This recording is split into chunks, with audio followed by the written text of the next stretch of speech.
ही श्री सुदर्शन साहू जी, आप ताली बजाइए सभी लोग।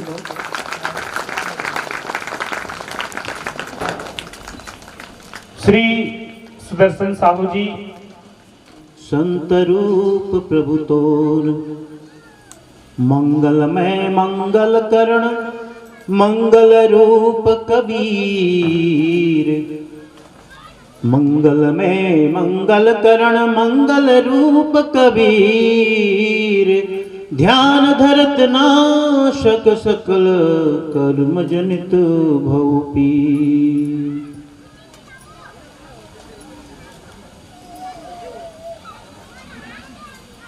वंदनीय संत समाज,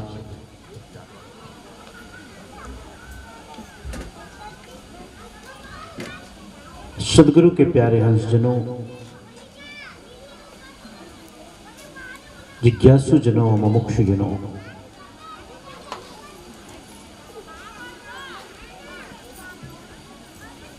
आप यहां पर बड़ी श्रद्धा और भक्ति के भाव से पधारे हो, जिज्ञासा के भाव से, मुमुक्षा के भाव से आए हो कि चल सतगुरु के हाथ ज्ञान बुधलाइए, लीजो साहिब को नाम परम पद पाइए। इस भाव से आप आए हो कि चलो सतगुरु की हाट लगी है और अपनी शक्ति और सामर्थ्य के अनुसार कुछ मोल खरीदें। चल सतगुरु के हाट ज्ञान बुद्धि लाइए। ज्ञान और बोध की प्राप्ति के लिए चलें, हम सतगुरु के निकट चलें। ये आपका संस्कार है। सद्गुरु की कृपा है, सद्गुरु की भक्ति है आपके जीवन में, और उनकी प्रेरणा का फल है कि आप चल करके आए हो।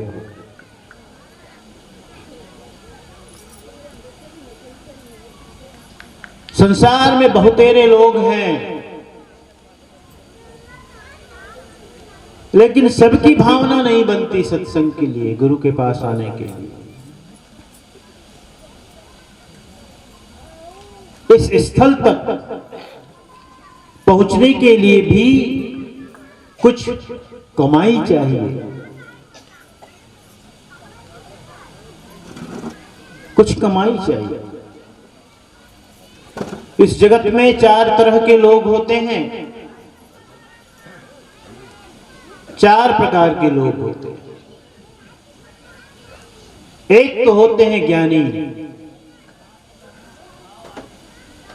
एक तो होते हैं मुमुक्षु, एक तो होते हैं अज्ञानी, और एक होते हैं मूढ़। चार कोटि के हैं।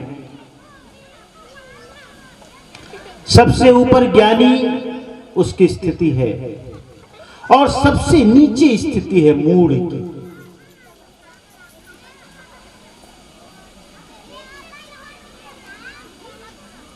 ज्ञानी वह व्यक्ति होता है जो बोध और ज्ञान को प्राप्त करके परम ऊंचाई को प्राप्त कर लिया है, परम ऊंचाई को। और मूढ़ वह व्यक्ति होता है जिसके जीवन में ज्ञान की कोई किरण अभी तक नहीं पहुंची। और इस कोटि के लोग बहुत हैं संसार में, मूढ़ प्रकृति के, जिनके जीवन में आप अवलोकन करो तो पाओगे बस सुबह उठना, दत्तुन मुखारी, स्नान, भोजन, खेतों में काम, दुकान में काम, जो जिसका काम है, दिन भर काम, शाम को लौटे, फिर भोजन किए, कुछ गपशप, कुछ व्यवहार की बातें, और रात्रि के 8-9 बजते फिर बिस्तर में गए, पूरी रात सो गए, फिर सुबह उठे, फिर वही काम। अगर इस पूरे कार्य को 24 घंटे के कार्य को यदि कह सको तो इतना ही कहोगे, भोजन और शयन, खाने और सोने में ही जीवन व्यतीत हो जाता है। कभी उस व्यक्ति के अंदर ये सवाल ही, ये प्रश्न ही पैदा नहीं होता, उत्पन्न नहीं होता कि को हम कस्तम कुत आयात को में जननी, का में जननी को में तात।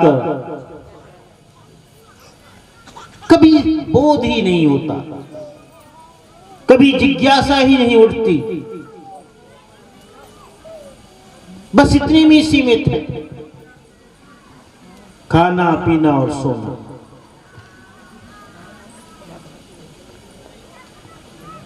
किसी कार के पीछे कांच होता है ना, जो कांच कार के पीछे, मेरी गाड़ी पीछे थी, वो कार आगे थी, मैंने देखा उसमें लिखा था खाओ पियो और ऐश करो। क्या रखा है? हा? खाओ पियो और ऐश करो। ऐसे मूढ़ प्रकृति के लोग बहुत हैं इस जगत में, जिसके जीवन में कोई रोशनी नहीं है, ज्ञान की कोई रोशनी नहीं, बोध की कोई रोशनी नहीं, सत्संग की कोई रोशनी नहीं, मूढ़ है, बस मूढ़ है, बहुत नीचे कोटि के। और ज्ञानी है जो परम ऊंचाई को उपलब्ध हो चुके हैं, बोध को, ज्ञान को, समझ को, विवेक को प्राप्त करके, जो समस्त वासनाओं से ऊपर उठ चुके हैं, जो समस्त इच्छाओं से ऊपर उठ चुके हैं, या कहें कि मन से ऊपर उठ चुके हैं।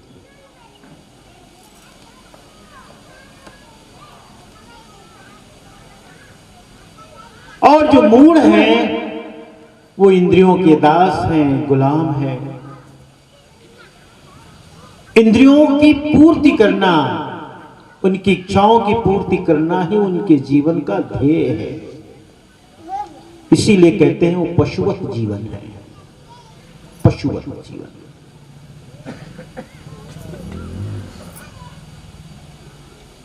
पशुवत जीवन। मनुष्य पशु नहीं है, मनुष्य इस जगत का सबसे श्रेष्ठ प्राणी है।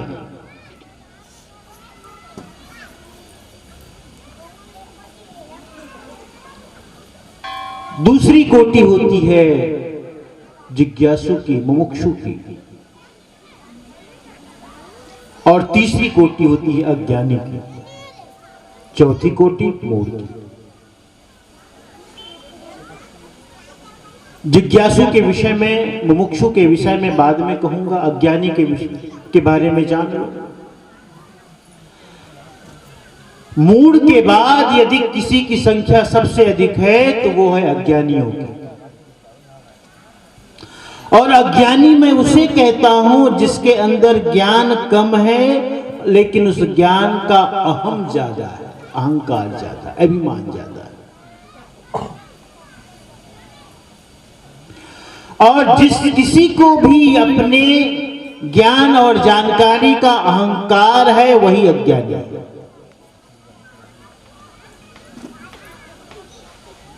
बहुत से ऐसे लोग जो थोड़े से शास्त्र पढ़ लेते हैं, थोड़े सत्संग में चले जाते हैं, थोड़े वाद विवाद कर लेते हैं, तर्क कर लेते हैं, और इस भ्रांति में होते हैं कि मैं जानकार हूं, मैं जानता हूं। मैं आपको बताऊं, वो ज्ञान की सच्ची परख है। तो मैंने जो जीवन में अनुभव किया वो आपको बताता हूं। ज्ञान की सच्ची परख यही है कि मनुष्य सहज और सरल हो जाए। ज्ञान की सच्ची परख यही है कि मनुष्य निराभिमानी हो जाए। ज्ञान की सच्ची परख यही है कि मनुष्य संतुष्ट और संतृप्त हो जाए, तब सच्चा ज्ञानी है। इसलिए संत सरल और सहज होते हैं। संतों का जीवन आप देखिए कितना सरल, कितना सहज।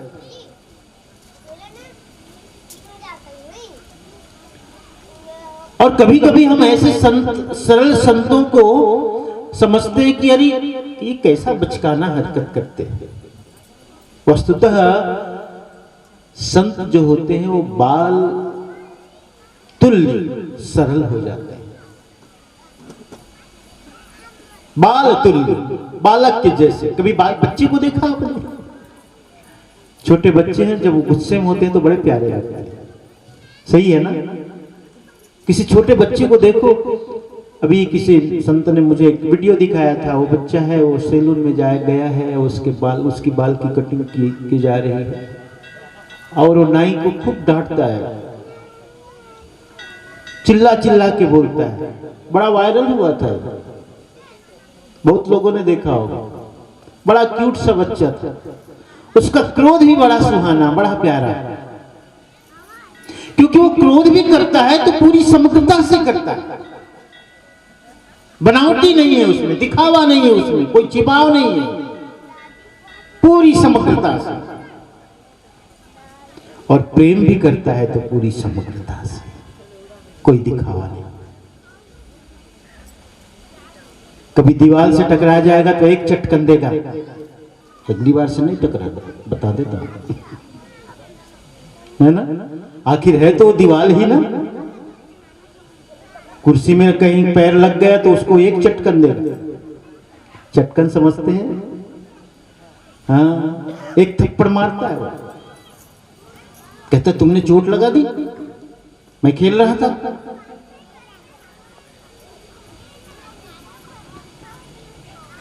क्रोध भी करता है तो पूरी समग्रता से, प्रेम भी करता है तो पूरी समग्रता से। मम्मी से लड़ेगा भी, क्रोध भी करेगा, फिर तुरंत भूल जाएगा और फिर प्रेम भी करने लगेगा, है ना? संतों में भी कभी कभी ऐसे देखने को मिलता है। महर्षि रमण महर्षि से किसी ने सवाल पूछा, तो सवाल जब पूछा तो उसको सुनना चाहिए जवाब। तो सवाल पर सवाल, सवाल पर सवाल, सवाल पर सवाल करने लगा। रमण महर्षि को ये बात जची नहीं, उसने डंडा उठाया और दौड़ाया उसको। वो भागा जान लेकर, दौड़ाया उसको और आकर के फिर बैठ गया। तो लेकिन मन में कहीं कोई उसकी छाया नहीं क्रोध की। नहीं तो हम लोग कहते हैं ना, बदमाश कहीं का, इतना परेशान किया। गुस्सा है, उसकी छाया बहुत देर तक रहती है। सामने बैठे हैं आप, उसी की चर्चा होगी, देखो ना कैसा बदमाश है, अरे मैं बता रहा हूं, सुनना चाहिए ना। वो चला गया लेकिन उसकी छाया बाकी है अभी। देखने वालों ने कहा दौड़ाया, खूब दौड़ाया, आने के बाद फिर से सब भूल गया और बताओ सब ठीक है। फिर वही बात जो लोगों से कर रहे थे। ये बाल सुलभ सरलता है। संतों में ऐसी सरलता आती रहती है।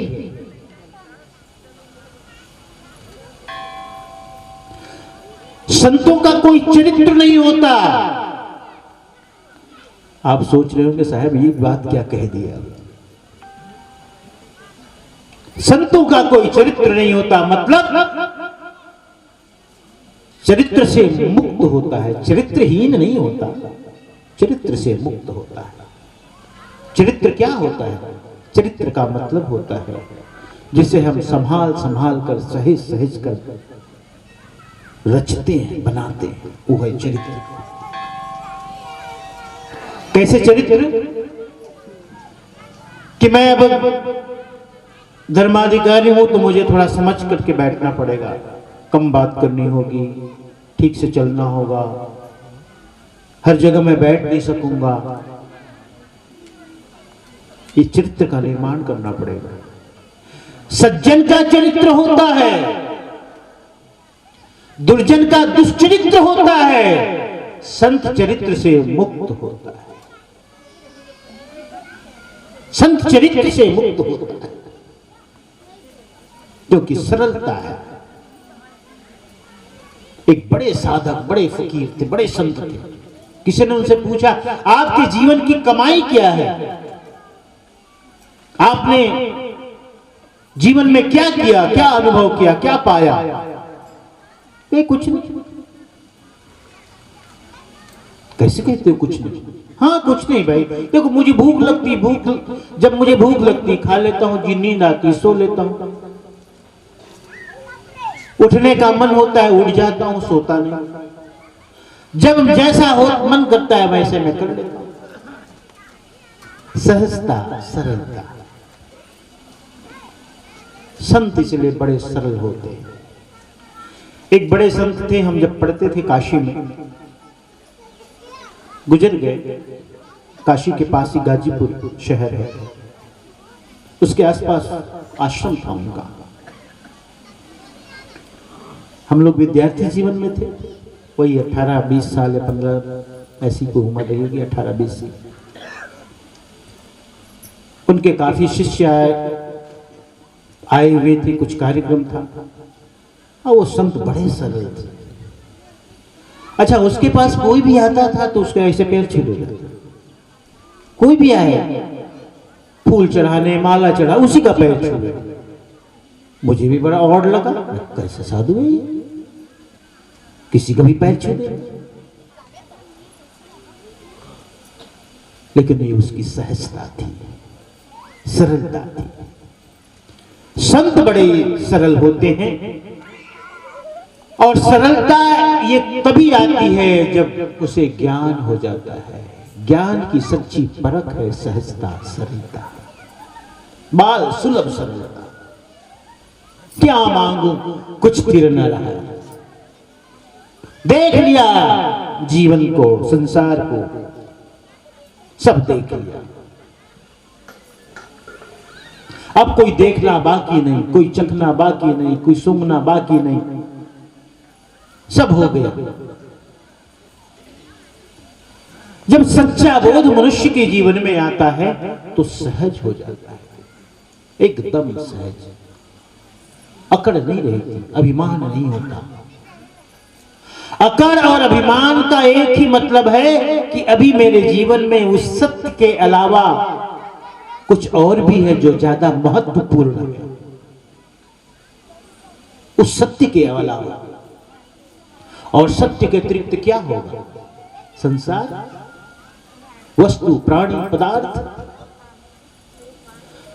वस्तु, प्राणी, पदार्थ जब तक हमारे जीवन में बहुत महत्वपूर्ण है तब तक हमारे अंदर अहंकार रहता है। लेकिन जिसे ये बोध हो जाता है कि यह जो वस्तु, प्राणी, पदार्थ है यह सदा रहने वाला नहीं, अस्थिर है, नाशवान है, परिवर्तनशील है, तो जिसे बोध होता है वह उस तरफ गमन करता है, उस तरफ प्रस्थान करता है, अभिमुख होता है जो सत्य है, जिसमें परिवर्तनशीलता का गुणधर्म नहीं है, जो सदा एक रस रहने वाला होता है, जो सत्य है, जो त्रिकाला बाधित है। और जब उस त्रिकाला बाधित सत्य को जान लेता है वही संत है। वैसा संत सरल और सहज हो जाता है। प्यारे भक्तजनों, अज्ञानी उसे कहते हैं जिसे थोड़ा सा ज्ञान है, थोड़ा सा स्वाध्याय है, थोड़ी सी रहने में भी रह लेता है, ठीक है, लेकिन इन बातों का इतना बड़ा अहंकार है, इतना बड़ा अभिमान है कि मेरे से श्रेष्ठ कोई नहीं। अब आपको मैं बताऊं, ज्ञान का मतलब है जो हमारे अहंकार को धोए, और ये सत्य है। ज्ञान का कोई और दूसरा अर्थ नहीं होता, ज्ञान का और कोई दूसरा कार्य नहीं होता, ज्ञान का, बोध का कोई दूसरा उद्देश्य नहीं होता। ज्ञान का एक ही मतलब है जो हमारे अहंकार को मिटा दे। प्रकाश किसको कहेंगे बताओ? प्रकाश का एक ही मतलब है जो अंधेरे को मिटा दे। तुमने कभी अंधेरा और प्रकाश को एक साथ देखा है?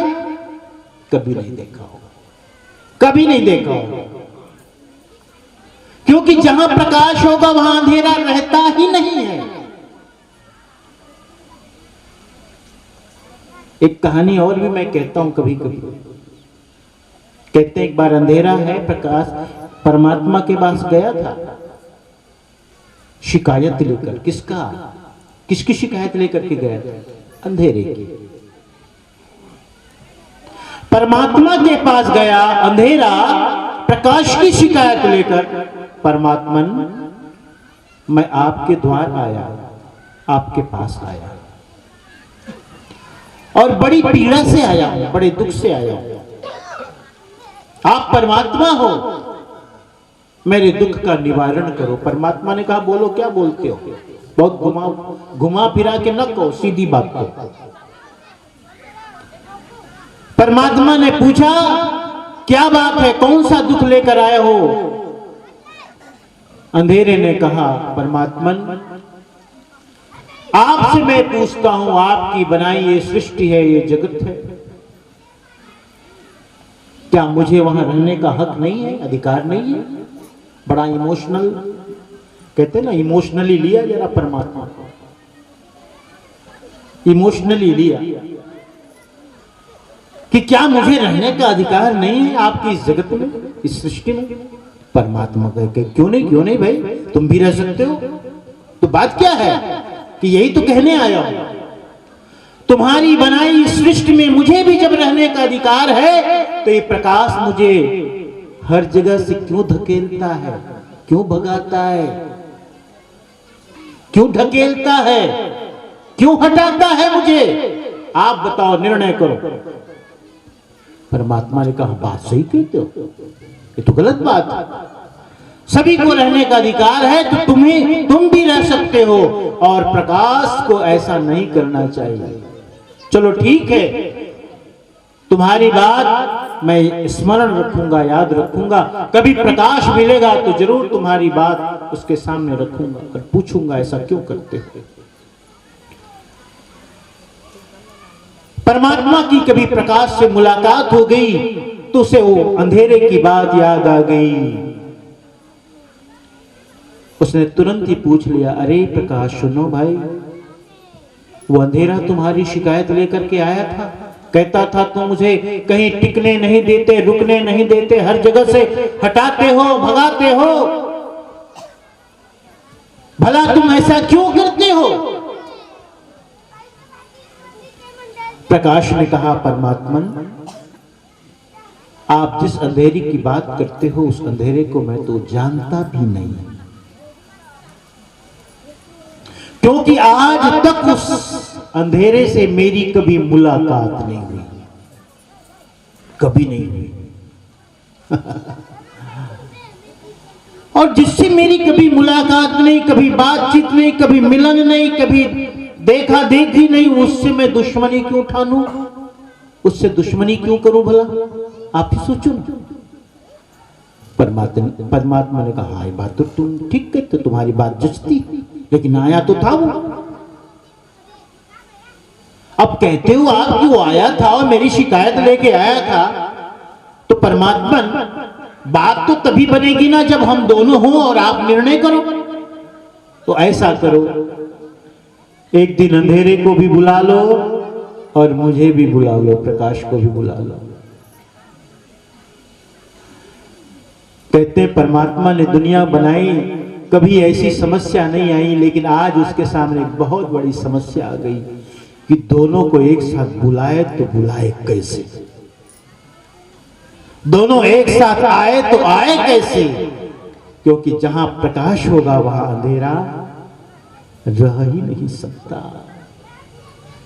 तो जहां ज्ञान होगा वहां अहंकार रह ही नहीं सकता, अकड़ रह ही नहीं सकती, अभिमान रह ही नहीं सकता।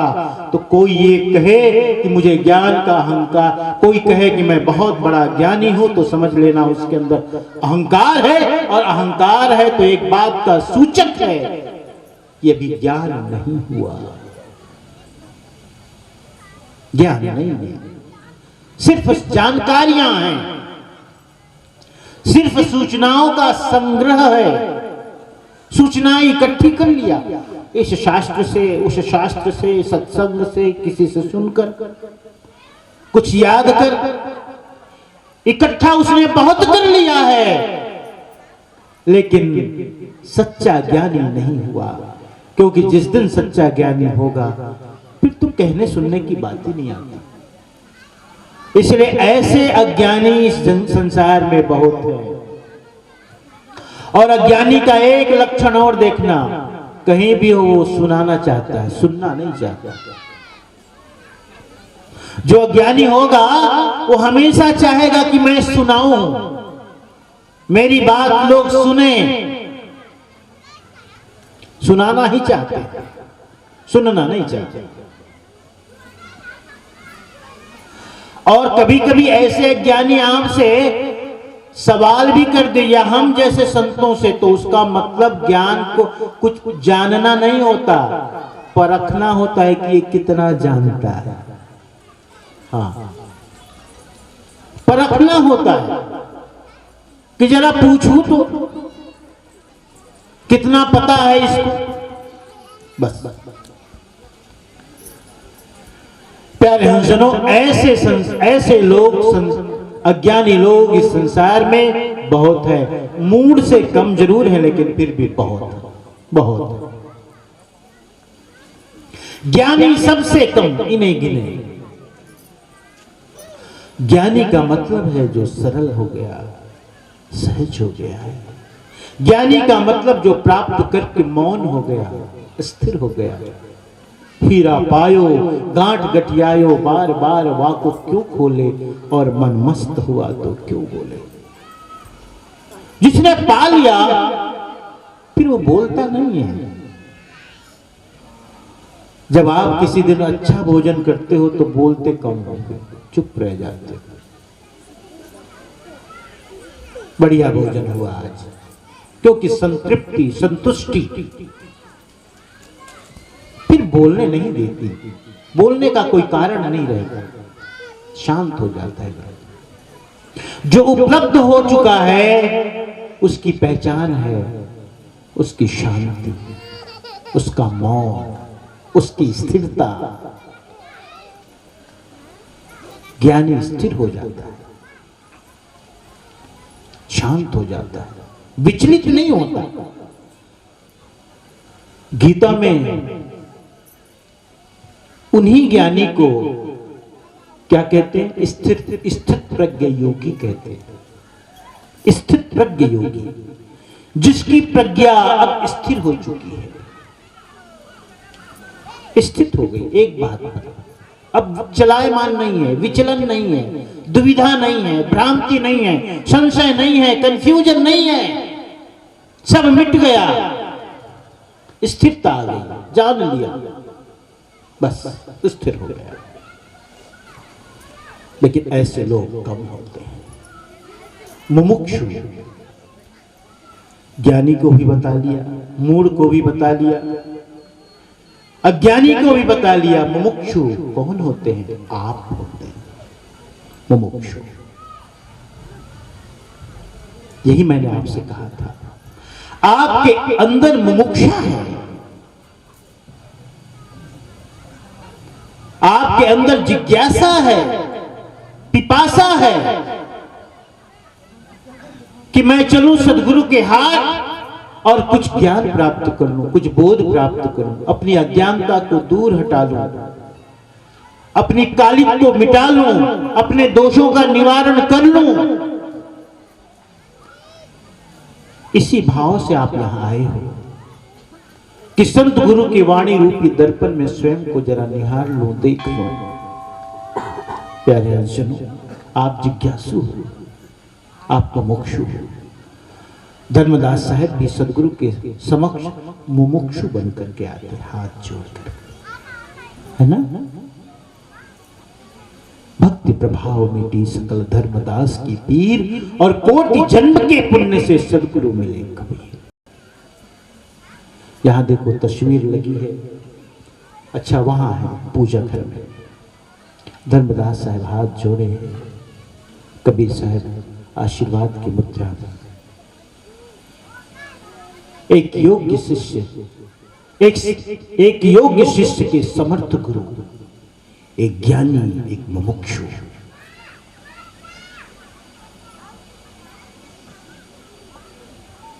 आप मुमुक्षु की भांति यहां सत्संग में आए हैं। मुमुक्षा यही है, जिज्ञासा यही है कि हे सद्गुरु, मेरी मुक्ति कैसे हो, मैं दुख से पीड़ा से कैसे बच सकूं, मेरे जीवन में जो अशांति है, जो हलचल है, वो कैसे मिटे, मैं कैसे स्थिर हो। इसी भाव से आप यहां पधारे हो। प्यारे हंसजनों, मनुष्य का जीवन बड़ा श्रेष्ठ जीवन है। साहब ने कहा, यहां इस संबल कर ले आगे विषी बात,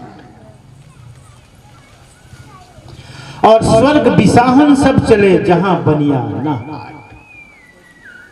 स्वर्ग की चाहना सबको है, स्वर्ग सब खरीदना चाहते हैं, लेकिन साहब कहते हैं भैया,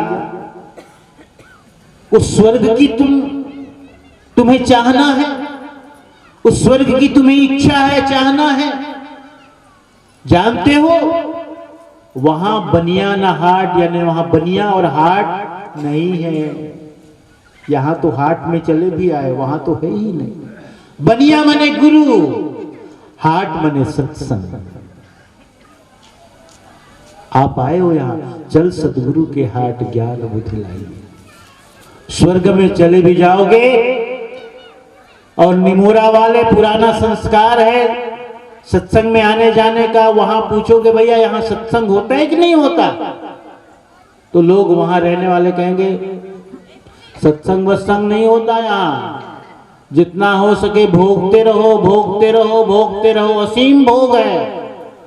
न यहां दुख है, न क्लेश है, न कलह है, सिर्फ भोग है, भोग है और भोग है।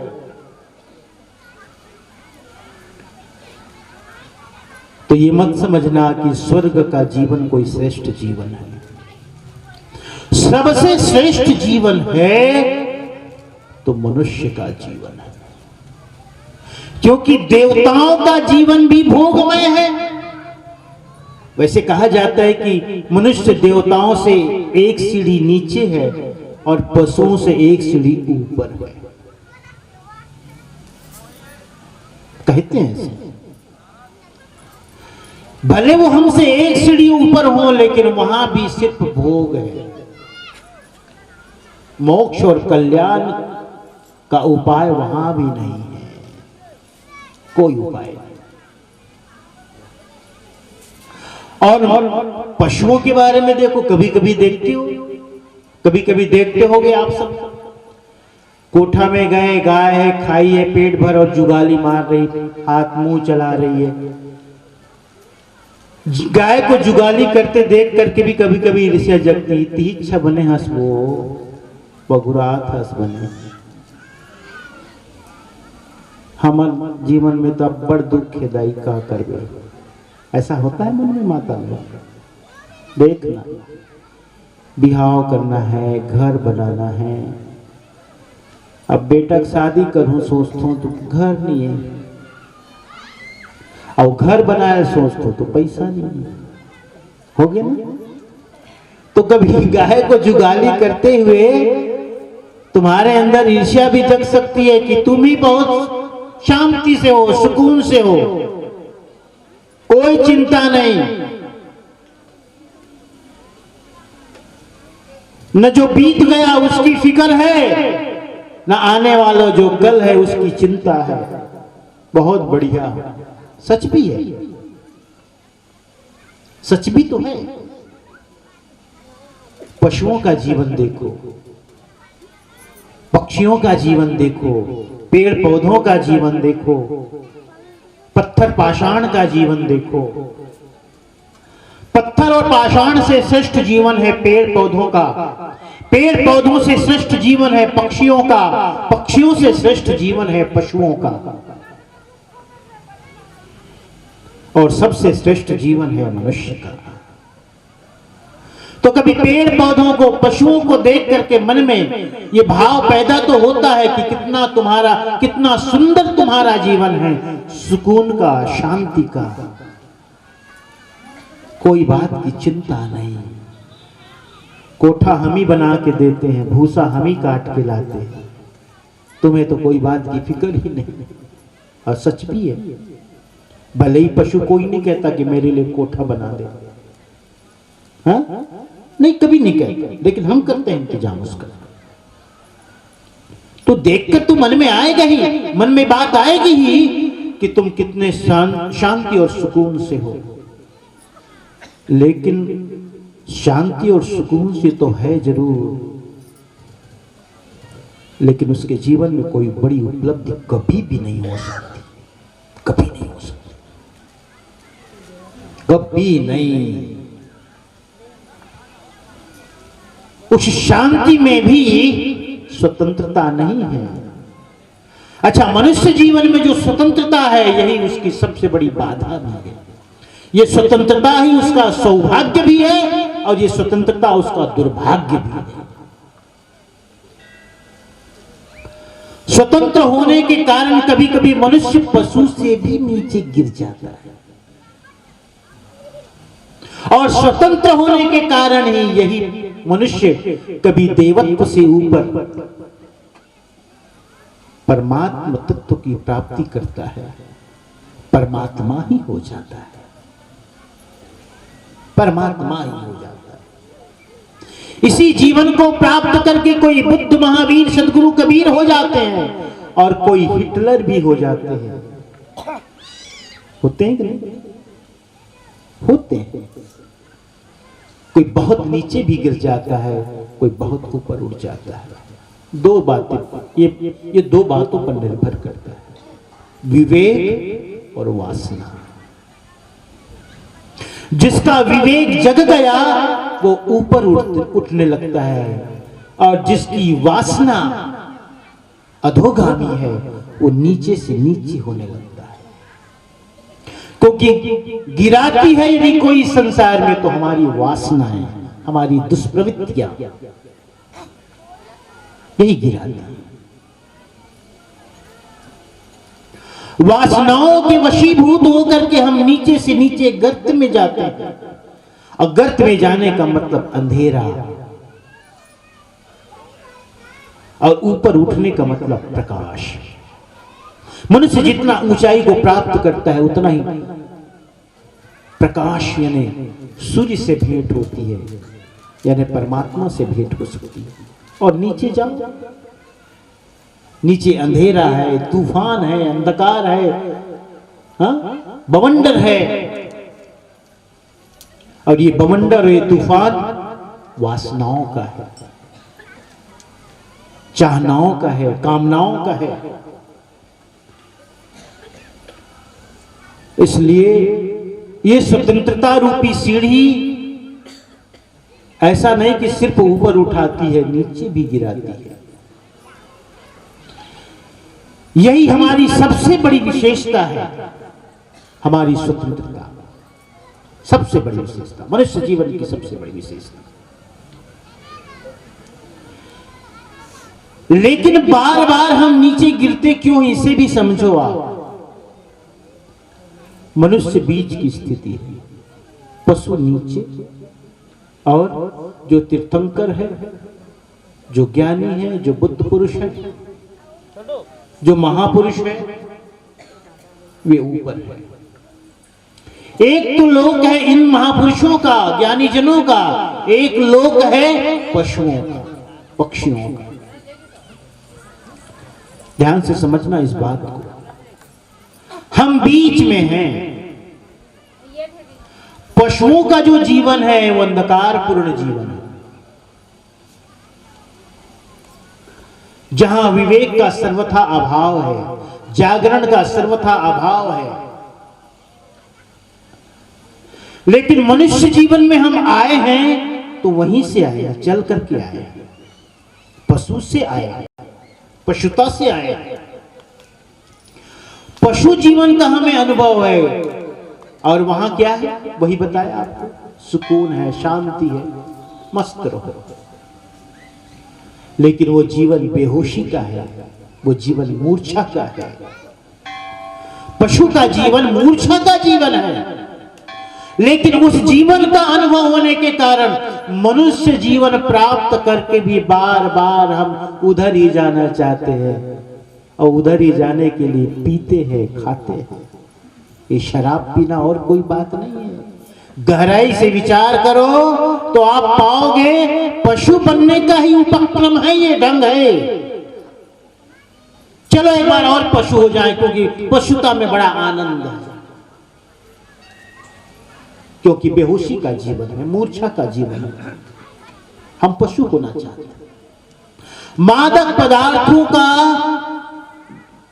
ग्रहण करना, लेना, चाहे शराब हो, चाहे अफीम हो, चाहे गांजा हो या भांग हो, एक ही मतलब है, हमें नहीं चाहिए बुद्धत्व, हमें नहीं चाहिए ज्ञानी बनना, हमें स्वीकार नहीं। क्योंकि जागरण है, जागना कठिन है, सोना आराम। जागना मतलब सचेत रहना, सावधान रहना। सोने में क्या सावधान? बार बार हम पशु लोक में जाने को जो इच्छा रखते हैं, उसके पीछे यही है कि हमें पशु जीवन का अनुभव है,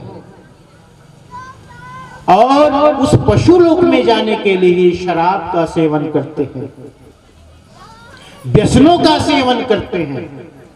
लेकिन आप और हम में से ही कोई ऐसे भी होते हैं जो जान चुके हैं, जिनके अंदर ये बोध आ चुका है कि बहुत हो गया, देख लिया, अब मुझे पशु नहीं बनना।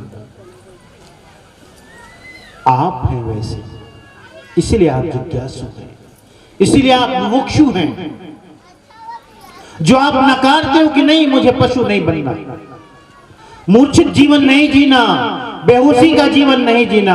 अब तो मुझे सदगुरु के चरण पकड़कर, सदगुरु की शरण पकड़ करके, विवेक को जागरण करके ऊपर उठना है। और ऊपर उठने की चाहना लेकर आप यहां आए हो। तो देवताओं का जो लोक है वह भी भोग लोक है, भोग है वहां। अब स्वर्ग के बारे में कहते हैं कि वहां तो सिर्फ सुख ही सुख है, दुख का तो नामो लेश नहीं है कहते हैं। लेकिन आप विचार करो कि आपको निरंतर सुख मिलता ही रहे, तब भी आप उससे ऊब जाते हो। सच है कि नहीं? सच है।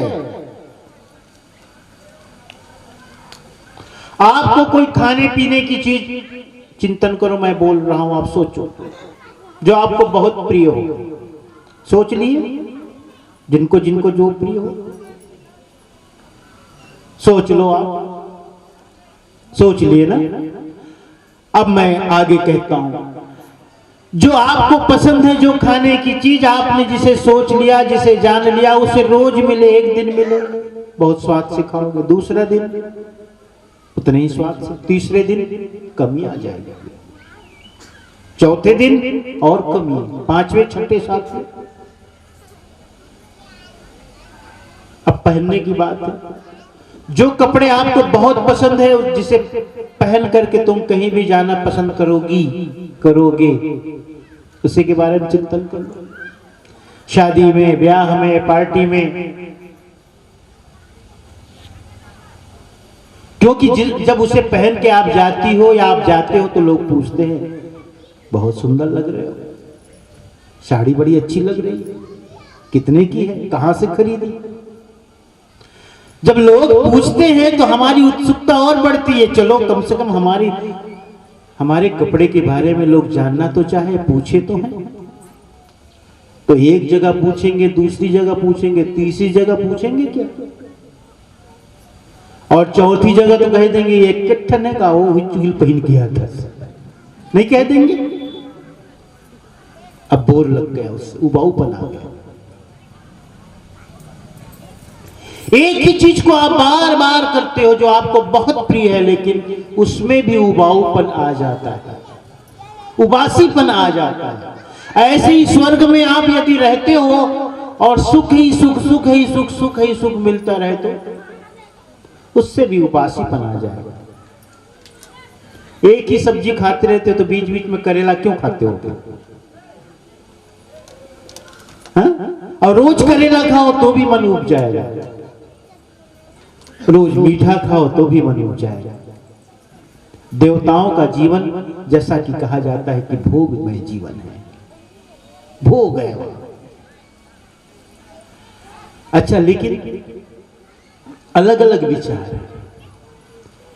कहा तो जाता है हम लोग बंदरों से आए हैं, है ना। वैज्ञानिक कहते हैं, डार्विन का जो विकासवाद सिद्धांत है उसमें कहा गया है कि मनुष्य बंदर का ही विकसित रूप है।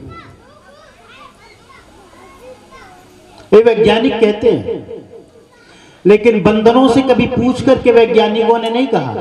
अगर बंदरों से पूछ के कहते तो कभी नहीं मानते इस बात को। नहीं नहीं नहीं, तुम कैसे कहते हो हमसे श्रेष्ठ है वो मनुष्य? कहां से श्रेष्ठ होंगे?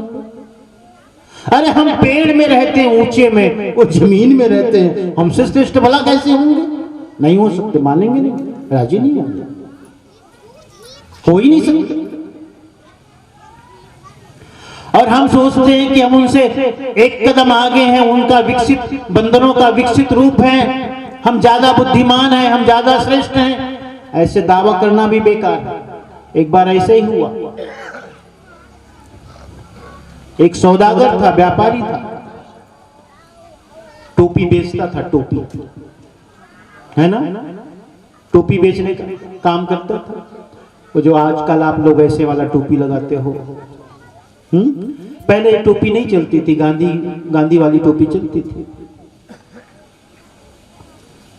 कभी कभी ये टोपी आप पहन के आते हो, ऐसा निकला रहता है ना, ऐसे लोगों को पता नहीं रहता है निकला हुआ भी है। आकर के मेरे चरण पड़ते हैं तो सिर तो नहीं लगता, वही ठुनकता है उसका ऊपर वाला।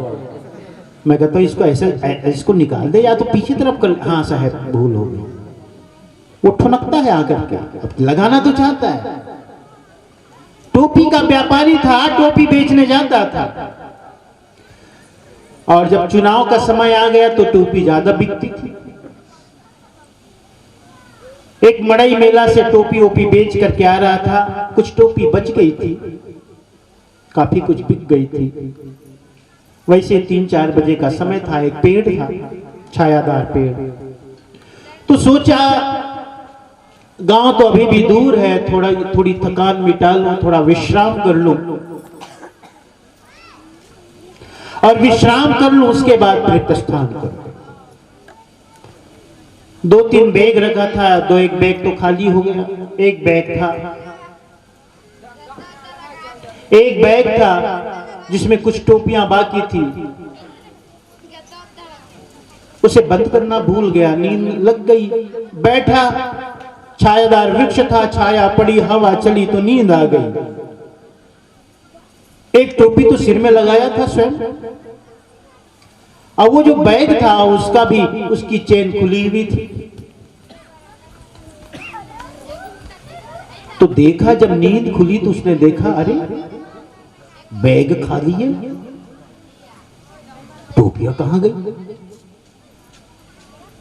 तो उसने नजर ऊपर डाली तो देखा सब बंदर जो ऊपर बैठे हुए थे, सारे लोग वो टोपी निकाल के ऐसे लगा के बैठे हुए। जितने बंदर थे पेड़ में सब नीचे आए उसके सोने के बाद, और टोपियां ले जाकर सब पहन लिए।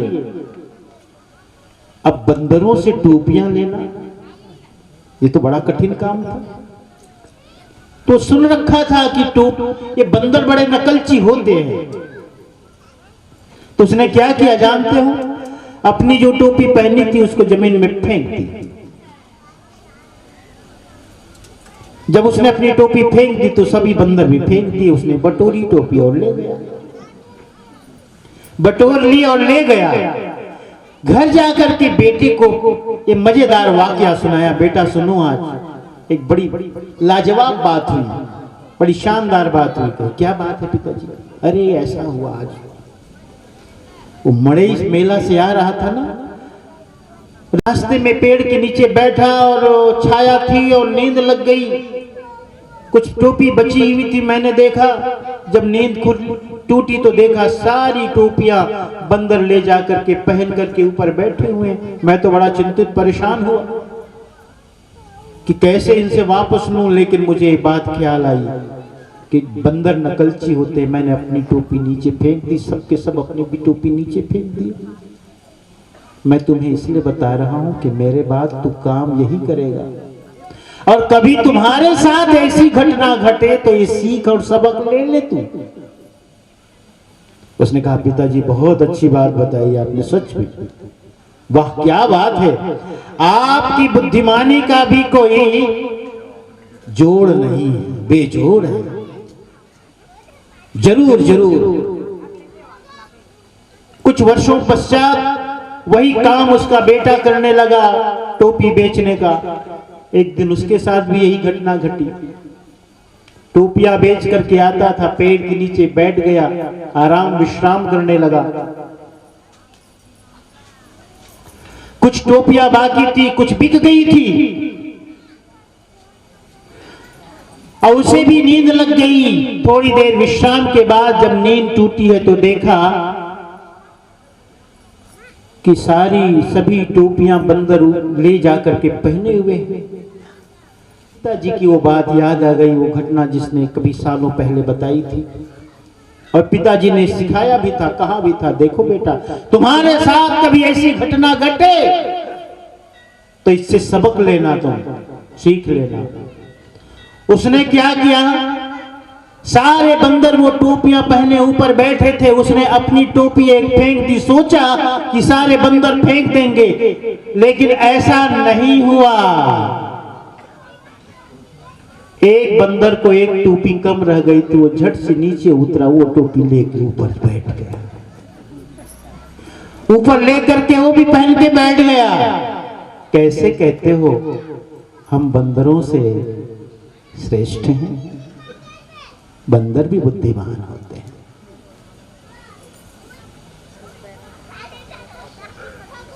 मनुष्य का जीवन सबसे श्रेष्ठ जीवन है, क्योंकि यहां स्वतंत्रता है। तभी तो साहब कहते यहां ही संभल कर ले, आगे विषय बस इसी जीवन में, और कोई मौका नहीं, कोई अवसर नहीं। यहां इसी जीवन संभल कर ले, तैयारी कर ले। 100 साल का जीवन है। इस 100 साल के जीवन में अब तो 100 साल भी नहीं, अब 50 साल को आधा जीवन व्यतीत हो गया कहना भी ठीक नहीं। जब 80 साल का ही जीवन रह गया तो 40 में ही आधा हो जाएगा। 25 साल का हम जो सोचते थे विद्यार्थी का जीवन यानी गृहस्थ आश्रम, अब वो 20 रह गया।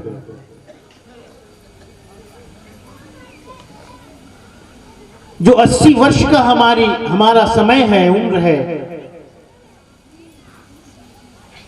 इतने समय में ही हमें तैयारी करनी है।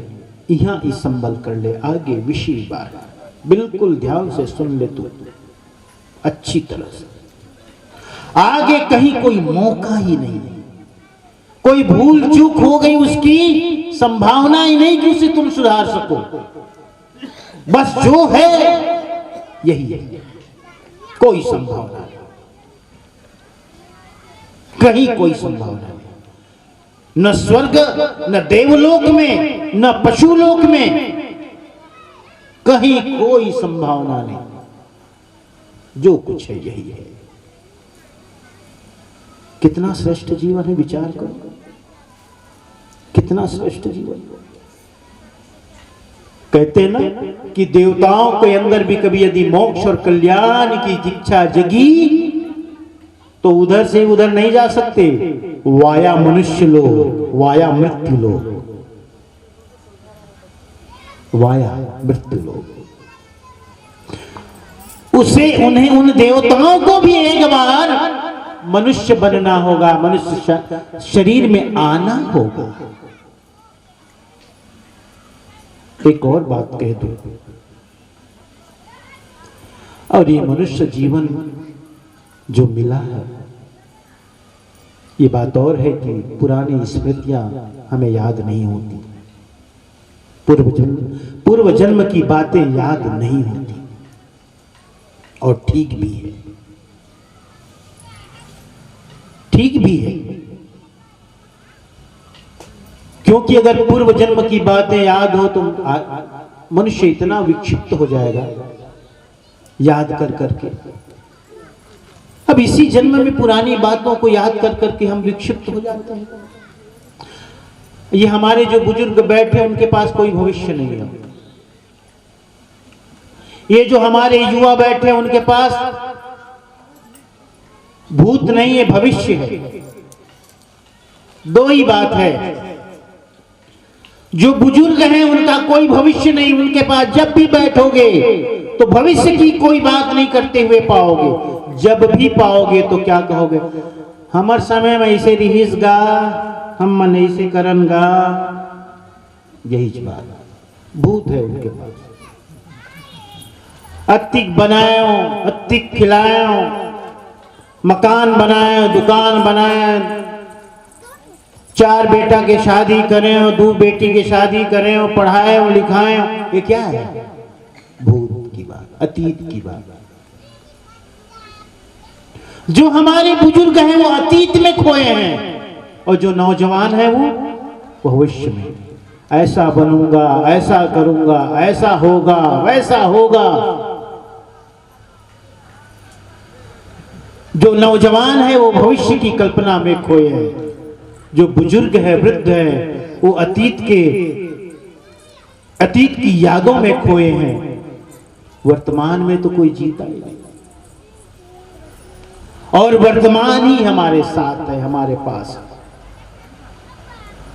वर्तमान में ही। अच्छा, कोई मरता है, भविष्य में मरता है क्या? बोलिए।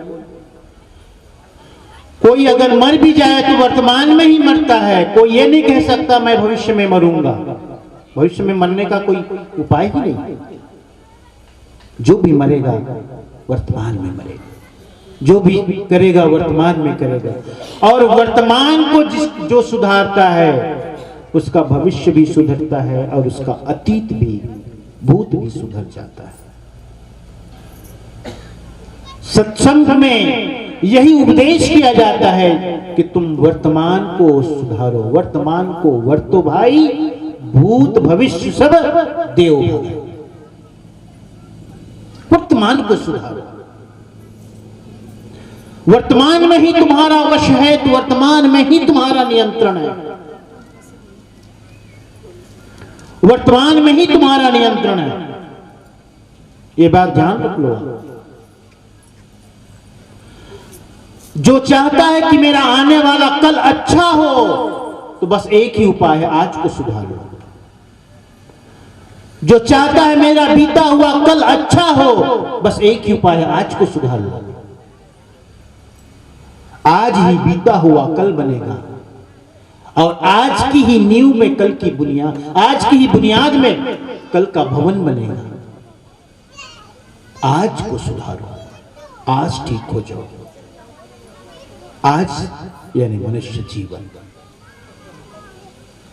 यहां तुम्हारा अधिकार है, यहां स्वतंत्रता है, यहां तुम चाहो तो कर सकते हो। कभी ये मत सोचना कि अब हम क्या करेंगे। भगवान बुद्ध के जीवन की घटना सुनाओ, उसके बाद वाणी को विश्राम दूंगा। शिष्यों ने पूछा था,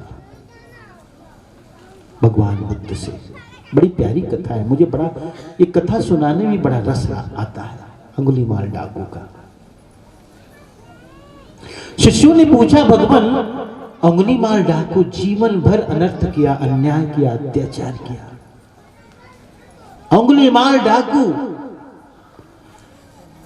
जिसने संकल्प लिया था 1000 लोगों को मौत की घाट उतार करके उनकी उंगलियों की माला पहनने का संकल्प, हाँ? बेतुका, बेमतलब का, लेकिन संकल्प ले लिया था। 1000 लोग।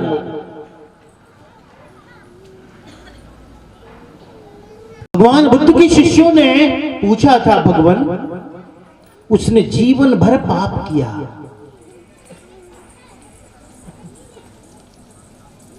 तो उस अंगुलीमाल डाकू का क्या हुआ? वो तो थोड़े समय के लिए भिक्षु बना, तुम्हारी शरण में आया।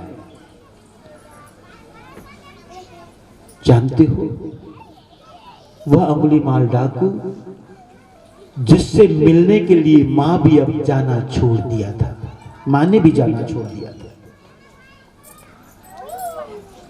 999 हो गया, एक की प्रतीक्षा थी और एक की कमी थी। तो मां ने सोचा, हत्यारा, दुष्ट, पापी, मैं तो पुत्र के मुंह में चली भी जाऊं, लेकिन उसे मां दिखाई पड़ूं कि न पड़ूं, मेरा ही वध कर दे और अपना संकल्प पूरा कर ले। उसने भी डर के मारे जाना छोड़ दिया। भगवान बुद्ध जाते थे उस रास्ते से, लोगों ने मना किया, भगवान भंते उधर मत जाओ। कहे क्यों? कि उधर अंगुलीमाल डाकू रहता है। अच्छा, क्या करता है? अरे करता क्या है, लोगों को मार लेता है, काट देता है। उसने संकल्प लिया है उंगलियों की माला पहनने का। 999 हो गए, एक बाकी है, तो मत जाओ उधर। भगवान बुद्ध ने कहा, पहले तो नहीं जानता था, अब तो जाना ही पड़ेगा, अब तो जाना ही पड़ेगा। उसे मेरी प्रतीक्षा है, मेरा इंतजार है, अब जाना पड़ेगा। उसी रास्ते से गए। अंगुलीमाल डाकू ने देखा दूर से कोई आता दिखता है, कोई गेरुआ वस्त्रधारी। उसने अपनी तैयारी शुरू की, फरसे पे धार चढ़ाना शुरू किया। ओह, आज मेरा संकल्प पूरा हो जाएगा। फरसे पे धार चढ़ाना शुरू किया। जो जो निकट आने लगे, दृश्य साफ होने लगा। अरे कोई गेरुआ वस्त्रधारी सन्यासी मालूम पड़ता है। धार चढ़ाने लगे थे फरसे पर, लेकिन ये क्या, जो जो वो निकट आते गए, अंगुलीमाल डाकू का भाव जरा विचलित होने लगा। जो मारने का भाव, काटने का भाव, संकल्प पूरा करने का भाव। फरसे पे धार तो चढ़ा रहा है, लेकिन ऐसा लगने लगा जैसे हाथ में बल ही नहीं है। मन में विचार आने लगा, अरे ये बेचारा सन्यासी मारा जाएगा, इसे किसी ने बताया क्यों नहीं, किसी ने कहा क्यों नहीं, रोका क्यों नहीं, बेमौत मारा जाएगा। जो जो निकट आने लगे, उसके मन भी बदलने लगा, मन में भाव आने लगा। हाथों में बल नहीं, हाथों में कंपन होने लगा। इसीलिए हम कहते हैं आपको, संतों की संगति का ये असर होता है। देखो, अभी दूर है भगवान बुद्ध, लेकिन उनके शरीर से निकलने वाली तरंगें दूर तक पहुंच रही है और उसे प्रभावित कर रही है। संतों के पास बैठो, संतों के पास बैठने से संतों के अंदर जो वाइब्रेशन है, तरंग है, वो तरंगायित करेगी आपको। एक चोर के पास बैठो, एक शराबी के पास बैठो, और एक चोर के पास, एक शराबी के पास, एक अन्यायी के पास, एक अत्याचारी के पास, जिसके पास तुम बैठते हो, धीरे धीरे धीरे धीरे उसकी तरंग से तुम तरंगायित होते होते वैसा ही बनने लगते हो। माँ बाप, बड़े बुजुर्ग, संत जन क्यों कहते हैं, अरे बुरे लोगों की संगति मत करो, ऐसे नहीं कहते इसको, उसके कहने के पीछे कारण है। क्योंकि बार बार किसी के सानिध्य में बैठोगे, बार बार किसी के साथ और संगति करोगे, तो उसकी तरंग से तुम तरंगायित होगे। उसकी तरंगें शरीर से निकलने वाली तुमको प्रभावित करेंगी। अगर कोई शराबी है, तुम बार बार उसके निकट बैठोगे तो एक दिन तुम्हारे अंदर भी वो तरंग तुम्हें शराब पीने के लिए प्रेरित करेगी। वैसे ही संतों के पास बैठो, वे संत जिसके जीवन में त्याग है, तप है, जिसके जीवन में साधना है, तपस्या है, जिसके जीवन में भजन सुमरण ध्यान है, अगर तुम उसके पास बैठोगे तो उनके शरीर से निकलने वाली तरंगे तुम्हें तरंगायित करेंगी, प्रभावित करेंगी। तुम्हें भी भजन के लिए, सुमरन के लिए, साधना के लिए, तप के लिए, इसीलिए संतों के पास बैठो कहते, अच्छे लोगों के पास बैठो। भगवान बुद्ध आने लगे। अब अंगुलीमाल डाकू का मन विचलित होने लगा। उसने सोचा, आज मुझे क्या हो रहा है? ऐसा तो कभी नहीं हुआ, कभी नहीं हुआ ऐसा। ये क्यों हो रहा है भला? मेरे हाथ क्यों कंपने लगे? मेरा मन क्यों अस्थिर होने लगा? मेरे मन में कभी दया का भाव नहीं आता, आज ऐसा क्यों हो रहा है? ये ना आता तो अच्छा था। क्यों चला आ रहा है भला? क्यों जान देने आ रहा है? ऐसे भाव तो मेरे मन में, ऐसा भाव तो कभी आता नहीं था, आज क्यों ऐसा हो रहा है? निकट आ गया। अब तो रहा नहीं गया, हाथ में फरसा लेकर कहा, रुक जाओ। मैं कहता हूं रुक जाओ। किसने कहा? अंगुलीमाल। रुक जाओ। भगवान बुद्ध कहते हैं, अरे मैं तो कब का रुक गया रे, तुम कब रुकोगे? अरे मैं कब का रुक गया, मुझे तू कहता है रुकने को, मैं तो कब का रुक गया, तुम कब रुकोगे? अंगुलीमाल कहता है, अरे तुम चल कर ही आ रहे हो, चलते चलते आ रहे हो, तुम चल रहे हो, बात उल्टी करते हो तुम। मैं तो स्थिर हूं, एक जगह खड़ा हूं, तुम चल रहे हो और मुझे कहते हैं रुकने को। भगवान बुद्ध ने कहा, जिस दिन से मेरा मन स्थिर हो गया, चलना फिरना बंद कर दिया, उसी दिन से मैं सब कुछ शांत हो गया। अब मैं चलता भी नहीं, चलकर के भी नहीं चलता। तेरी दृष्टि बाहर की है, बाह्य है, तो इस चलना को चलना कह रहा है। मैं तो ये कह रहा हूं, तेरे अंदर जो संकल्प का चलना है, इच्छा पूर्ति करने का जो चलना है, महत्वाकांक्षा है कुछ करने की, कुछ बनने की, मैं उस बाबत तुम्हें कुछ कह रहा हूं। तू कब रुकेगा? तू रुक जा। कहते हैं भगवान बुद्ध वापस निकट से निकट आए, निकट से निकट आए। उसने कहा, देखते हो ये मेरा फरसा, देखते हो, एक ही वार से तुम्हारा सिर धड़ से अलग कर दूंगा। भगवान बुद्ध ने कहा, बात तो बिल्कुल ठीक कह रहे हो, लेकिन मैं कहता हूं, सिर को धड़ से अलग करना कोई बड़ी बात नहीं, कोई बड़ी बात नहीं। तुमसे कहूं, क्या तुम पेड़ की डाल काट सकते हो? एक पत्ती तोड़ के मुझे दे सकते हो? अंगुलीमाल ने कहा, एक पत्ती की बात करते हो, लो ना मैं पूरी डाल काट देता हूं। उसने पूरी डाल काट दिया एक ही वार से। फिर भगवान बुद्ध ने कहा, अंगुलीमाल तुमने बहुत अच्छा किया, मेरी आज्ञा का पालन किया, तुमने शाखा काट दी, अब जरा इसे जोड़ दो, इसे जोड़ के दिखाओ, जोड़ के बताओ। उसने कहा, ये कैसे संभव है? यही तो मैं तुम्हें कह रहा हूं। भगवान बुद्ध ने कहा, यही तो मैं कह रहा हूं तुम्हें। अरे काटना, अलग करना, ये तो बच्चों का काम है, ये तो बच्चे भी कर लेते हैं। किसी पेड़ से पत्ती तोड़ लेना, किसी पेड़ की शाखा काट लेना, किसी की जान ले लेना, ये तो बच्चे का काम है। कोई जान, किसी को जान दे दे, कोई पत्ती जोड़ दे, तो बड़ी बात है। एक दर्जी दादाजी थे, दादाजी थे, दर्जी थे, अपनी दुकान में बैठे थे। छोटा सा बच्चा, उसका पोता, वो भी उसके पास बैठा था। बच्चा था, इधर उधर खेलता था, देखता था दादाजी क्या कर रहे हैं। उसने देखा कि दादाजी कपड़े को जब काटते हैं कैंची से, तो काटने के बाद कैंची को पैर में दबा देते हैं,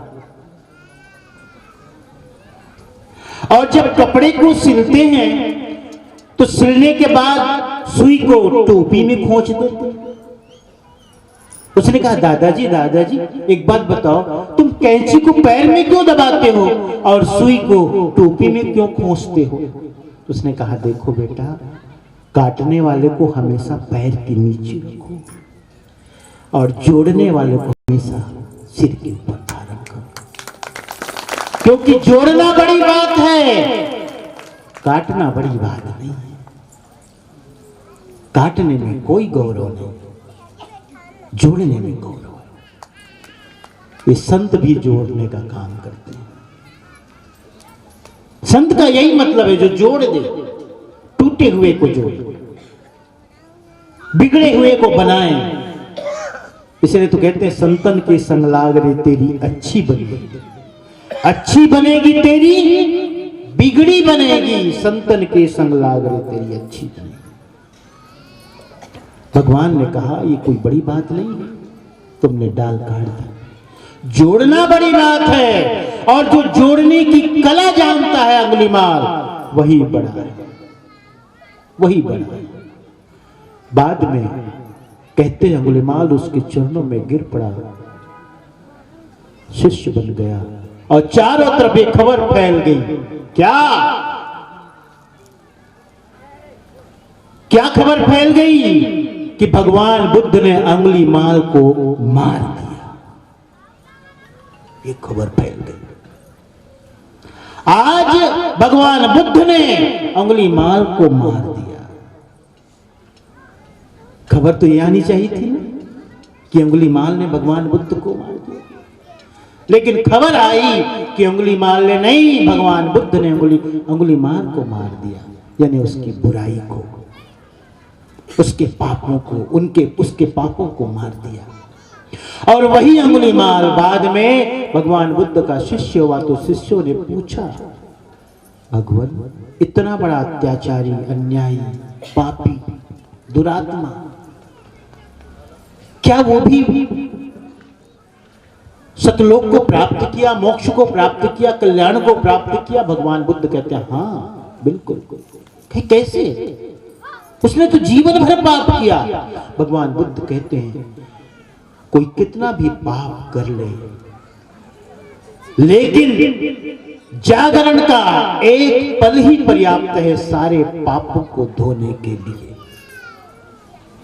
जिस दिन तुम्हारा विवेक का जागरण हो गया और तुम्हें एहसास और बोध हो गया, ज्ञान हो गया कि अब तक मैं बहुत गलत रास्ते में था, भूल हुई, गलती हुई, और उस दिन के बाद तुम्हारे जीवन में आमूल परिवर्तन आ जाए, तो वो एक पल ही सारे पापों को धोने के लिए पर्याप्त है। इसलिए कभी ये विचार ना करो कोई कि अब मेरे जीवन में क्या होगा, मैं बूढ़ा हो गया, वृद्ध हो गया, 80 साल 90 साल ना। जागरण का एक पल, बोध का एक पल ही पर्याप्त है। प्यारे हरिजनों, मनुष्य का जीवन श्रेष्ठ है। इस मनुष्य के जीवन को प्राप्त करके उस बोध को, उस विवेक को जगाने का यत्न करो। और ये बोध और विवेक जगता है संतों के पास बैठकर, है ना? सत्संग से ही विवेक जगता है। बहुत सुंदर, बड़े ध्यान से आपने सुना। मुझे निमोरा गांव सत्संगियों का गांव है। इससे पहले 2 बार मैं यहां आया। सभी गांव मिलकर के मुझे बुलाए। युवा लोग काफी थे समिति में उस समय, और इस बार मुझे विशेष रूप से अरुण कुमार और उनके परिवार यानी घुरवा राम जी और उनके समस्त परिवार ने मुझे आमंत्रित किया है बेटी के जन्मोत्सव पर। नाम क्या है? भेवांशी। और घर का नाम भाव्या। देखो बैठी, उसे कुछ पता ही नहीं है कि मेरी भी चर्चा हो रही है। जब बड़ी होगी और वीडियो देखेगी तो पता चलेगा, पापा मेरे जन्मोत्सव पे तुमने इतना बड़ा काम किया, इतना बड़ा आयोजन। पापा भी शायद रो पड़ेंगे, क्योंकि कल मैंने वो कथा सुनाई थी ना कि बेटी जो माँ बाप के लिए दरवाजा खोल दे, जो सारे नियमों को, संकल्पों को, समझौतों को भी न माने, माता पिता के प्रेम में सब उसके सामने बेकार हो जाए, तुच्छ हो जाए, ये होती है बेटी। और भाव्या आई है इस घर में। अरुण ने बड़ी मेहनत से सुंदर घर भी बनाया है। बता रहे थे साहब, हम सब परिवार एक साथ रहते हैं, अच्छा है, मिल के रहो, प्रेम से रहो, जब तक रहो। माता पिता का आदर करो, सम्मान करो, सेवा करो। बहुओं खूब सेवा करना, माँ की सेवा करना, पिता की सेवा करना। तुम्हारे घर मंदिर के यही देव हैं, यही देवता है ना? हाँ, यही देवता है। हम तो कभी कभी आते हैं, इन्हें ही देवता मानना, इन्हें ही भगवान मानना, इनके आंखों में कभी आंसू न लाना, सदा इनकी सेवा में निरत रहना, लगे रहना। अरुण और बड़े भाई का नाम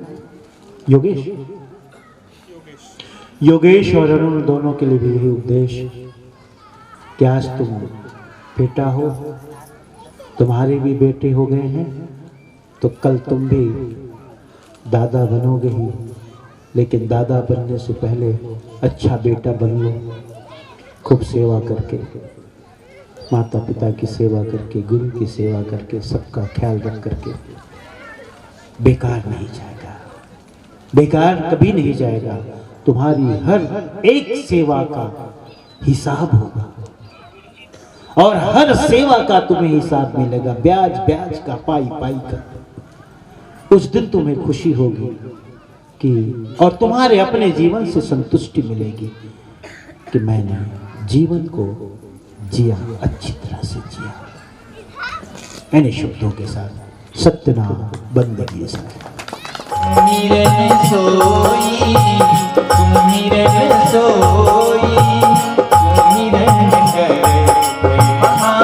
महाफल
सूझे तेरी आरती त्रिभुवन सूझे गम ज्ञान अगोचर जूझे गुरु गम ज्ञान अगोचर जूझे संध्या आरती सुमिरन सोई सुमिरन सोई सुमिरन कर महाफल होई आरती सुमिरन सोई सुमिरन सोई सुमिरन करत महाफल होई चौथी आरती चौमुख पूजा चौथी आरती चौमुख पूजा गुरु शमदेव और नहीं पूजा गुरु शमदेव और नहीं पूजा संध्या आरती सुमिरन सोई सुमिरन सोई सुमिरन करत महाफल होई आरती सुमिरन सोई सुमिरन सोई सुमिरन करत महाफल होई पश्चिमी आरती पत्नी दीवाना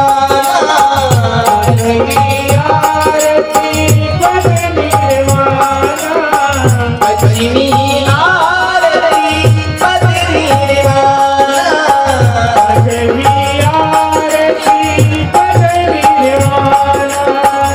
कहीं लगे हंसा लोक समाना कहीं लगे हंसा लोक समाना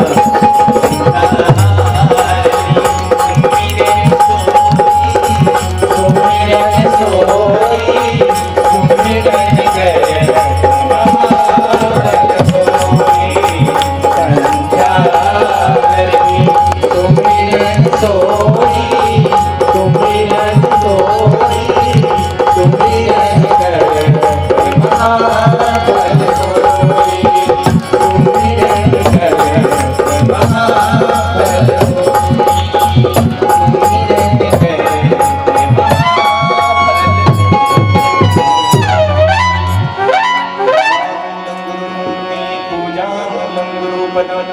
मंत्रमूलं गुरुर्वाक्यं मोक्षमूलं गुरु कृपा वंदने गुरु साहिबो बार बार करियो दया कर संशय हरण संत रूप प्रभु मंगलमय मंगल करना मंगल रूप कबीर ध्यान धरतना सत्संग कर्म जनित भोपी बैठ जाइए सब लोग बैठ करके वंदनी करेंगे शीश भेंट धर्मा वचन उच्चारो क्या सतनाम क्या सतनाम सतनाम नहीं तो